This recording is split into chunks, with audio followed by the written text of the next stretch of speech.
Oh boy, am I gonna get in a lot of trouble for this video. Hello everyone, welcome to another video. Now, this one is very different from what I usually post on my YouTube, I understand. But today I'm going to be explaining why I personally think that Dead by Daylight is going downhill. Little disclaimer before we get further into the video, I am not throwing hate on the game. I do enjoy the game for what it is. I think it's a really incredible game. It's fun, you know, it's energetic. Or at least it can be. So yeah, I want you to know that I'm not throwing any hate on the game. The only problem is there's a little iffy parts here and there from both Killer, Survivor, and the devs themselves that hopefully we're going to go through in this video together. And hopefully you guys agree with them just as much as what I do. If you don't, I understand this video won't be for everyone and you won't agree with everything I say. Feel free to leave a comment in the sections as well, man. If you think there's anything that I missed or anything that I got wrong or anything that you guys just don't agree with or do agree with. What we're probably going to be doing in this video is a pros and cons list of Dead by Daylight. I know it's probably not the best way to describe this, but this is the best possible way I can to you guys. Again, if I get anything wrong or if I get anything right, feel free to leave a comment. Or if I miss anything, do the same. So apart from that, let's shut up and get in the video. Pro number one is obviously going to be the concept of the game. The idea is interesting for the concept of a horror game. The game consists of 4 people trying to survive and against the killer and eventually trying to escape. The killer has to stop them from doing this using their specific skills. A survivor's main objective is to repair generators while trying to escape the killer so they can open up the exit gates and escape. Every survivor has 2 chances on a killer's hook before they are sacrificed to the entity.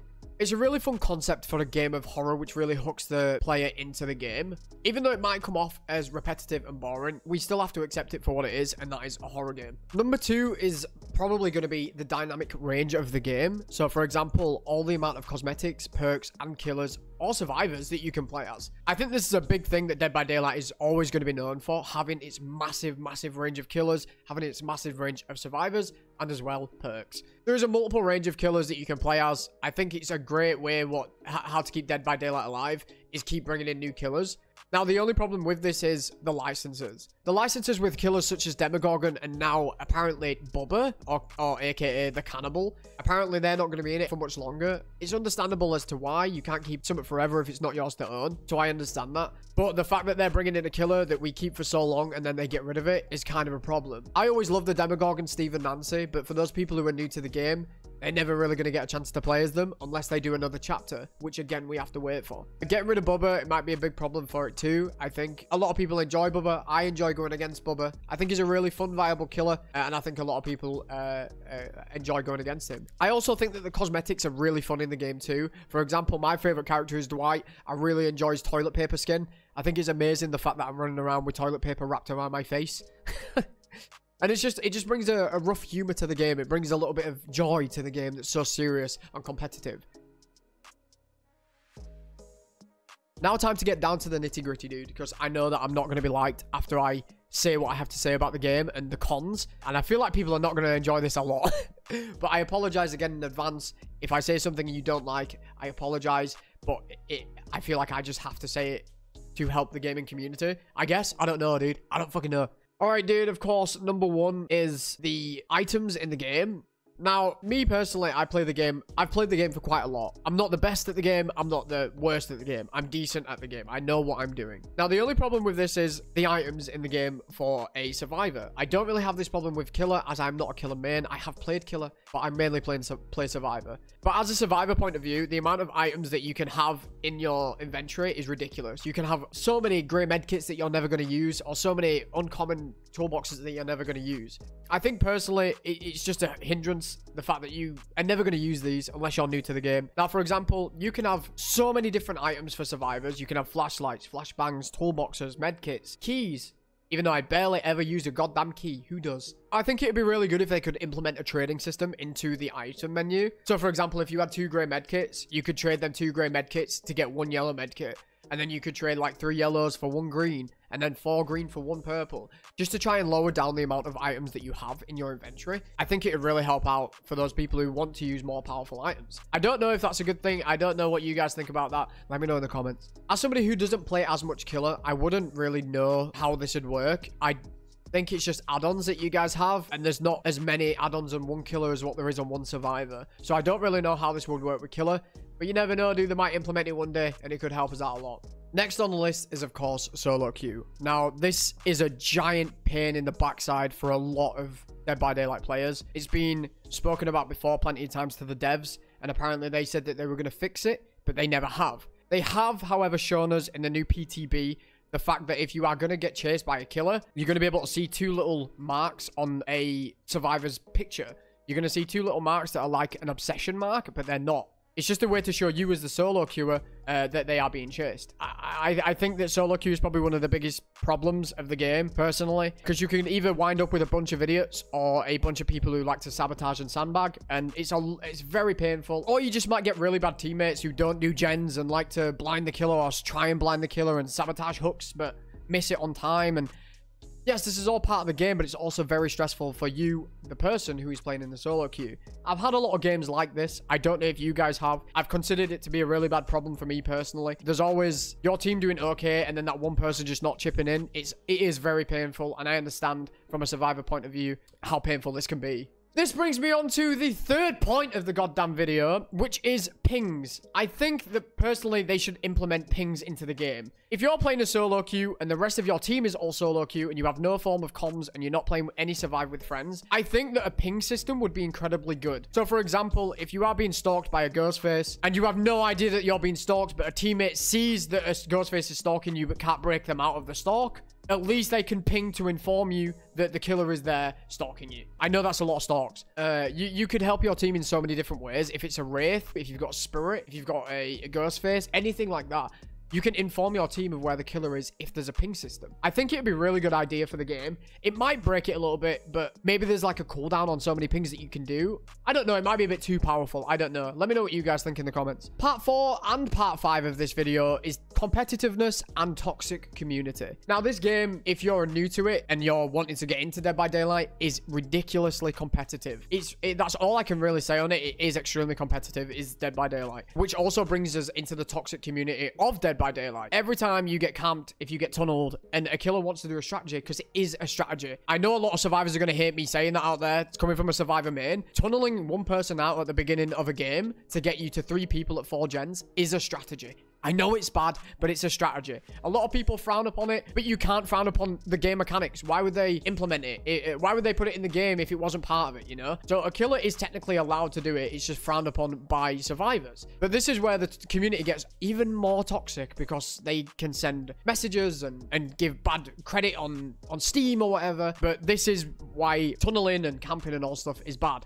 This is also another reason why I'm going to miss Bubba, because I love getting camped on hook by a Bubba. But yeah, I've had games before where I've been camped. Of course, I brush it off. But sometimes when you're just having that bad day, it can tip you over the edge. Of course it can. But that doesn't give any excuse to go to a killer who's doing their job by sacrificing us to the entity. This shouldn't mean that they should be punished for it. They are just doing their job. They are supposed to sacrifice us, and we're supposed to survive and not let that happen. That is our job as survivors. And as killers, it's their job to hook us and sacrifice us to the entity. That is their job. I think everything just needs to be calmed down, and it needs to be taken for the concept of what it is, which is a horror game, not a competitive game. This is why I really feel for the killers on this part, because I feel like they get all of the stick, even though there's 4 of us against 1 of them. I understand, yes, it's annoying to get tunneled. I've mentioned this before. But they're doing their job, man. We have to let the killers do their job.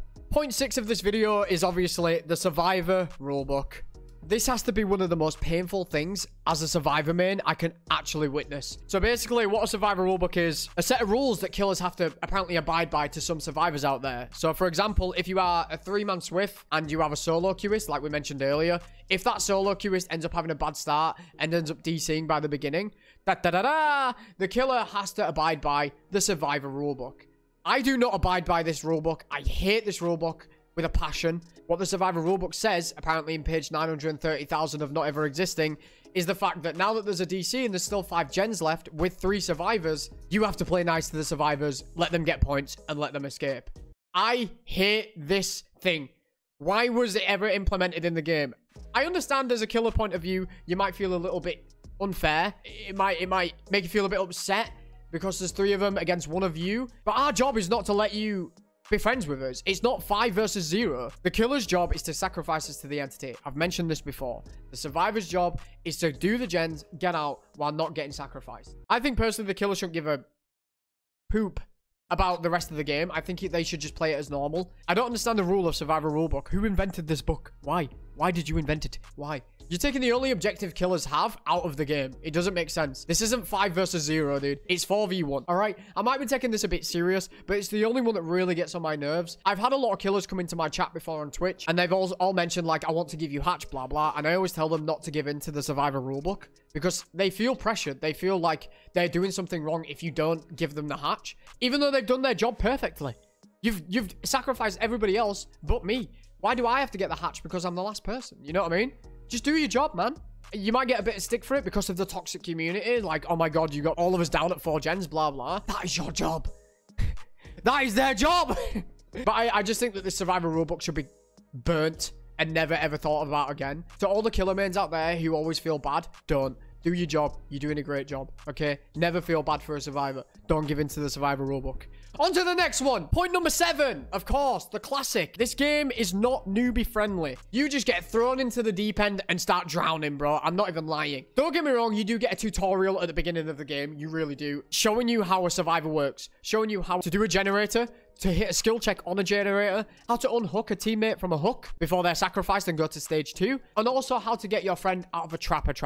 That's it. They also show you how to open the exit gate after all 5 generators are completed. That is not enough for a newbie player. I'm sorry, it's really not. It's the same as killer side as well. You get shown how to use trapper's ability and plant a trap. What you do if a survivor goes in that trap, and then what to do when you picked up a survivor. I also think that you get to follow scratch marks into a locker, followed by a mega or a Claudette. I'm not too sure. Me, personally, that is not enough for a tutorial. I don't know about you guys. I know I'm probably being a bit pathetic, but come on, man. If you're a new person to the game, you don't just want to be shown how to deal with one killer or how to play as one killer and then just get thrown in the deep end. I honestly think they should bring in a practice mode for killers and survivors. Yes, they are bringing in bots, but I don't know if they're bringing in killer bots. I think they're only bringing in survivor bots. Because when I first started playing the game, I went against all of these different killers and I had no idea what they did. I think they should implement a training system where you can choose the killer you go against and you can practice looping. You can practice dodging the abilities. You can practice how the abilities work. For example, let's use Blight. We know that his speed is ridiculously fast and he can bounce off obstacles. A new player would not know that. The worst thing ever is going into a match, letting your team down because you don't know how to loop a specific killer. I know they're implementing this for killers now, or in the new update, they're going to implement the fact that you can loop bots and bot survivors. I think it's a really good move that they're doing. You can really learn every other killer's move. You can play around with them in training and actually get the timing and practice. I think there's a big difference between online and bots. Of course I do, but I still think they should implement something for survivors that allows you to switch around with the killers that you want to practice against and actually get the training in as well. I just think that's a bit more fair for both sides, not just for one. The final thing on my list, and of course it is another painful thing, it's game modes.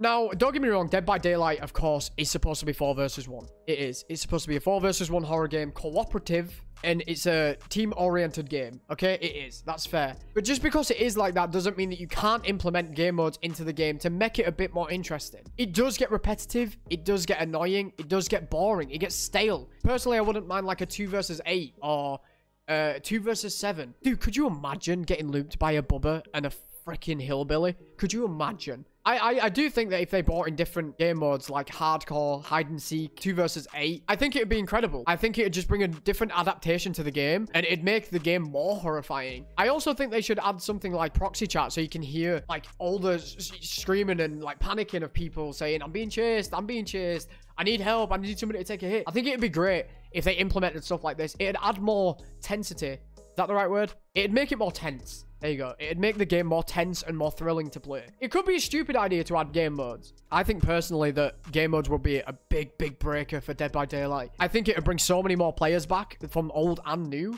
I think it would bring so many different players back from the game. And I think it'll reawaken Dead by Daylight for what it once was. Don't get me wrong. I'm not saying that Dead by Daylight is fully dead. It's not. It's a good game. It's not going anywhere anytime soon. I think game modes have really helped the game a lot. It's same with the basic game in general. I think they should add casual and ranked. So the casual is just for people who just want to mess around. And then the ranked is for people who do want to take it seriously. Because every game is competitive, which takes it all the way back to like point number 4 or 5, the competitiveness and toxicness of the game. Because there's only one game mode, some people have to take it seriously. That's just the way they are. This is why I'm saying if they implemented game modes, I don't think the community would be as bad as what it is. I think the community would be more excited and willing to play the game for what it is. That's pretty much all of the cons that I've got on the list. Don't get me wrong, again, there is pros to this game. I just wanted to note the bad things that are happening with the game. I understand that some of you guys, both Killer and Survivor, are not going to agree with me on some of it, but you probably might agree with me on some other points. I think that all the bullet points that I've made are quite valid. Hopefully they change them in the future. Hopefully if this video goes wild, hopefully the devs will see it and they might even call out to some of the problems that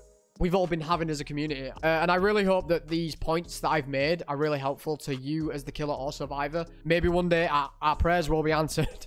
I really hope you've all enjoyed this video and it's shined a bit of light on both sides, Killer and Survivor, or just the game itself. Thank you all so much for tuning in, guys. I know I never do videos like this. I know it's a bit weird of me to do a video like this, but I feel like some stuff had to be said. If I've got anything wrong or right, or you don't agree, or you do agree with some of the stuff, feel free to leave a comment in the comment section. But that's going to be everything, guys. I hope you have a wonderful rest of your day. Stay happy, stay healthy. And as always, from that lad Chad, much love.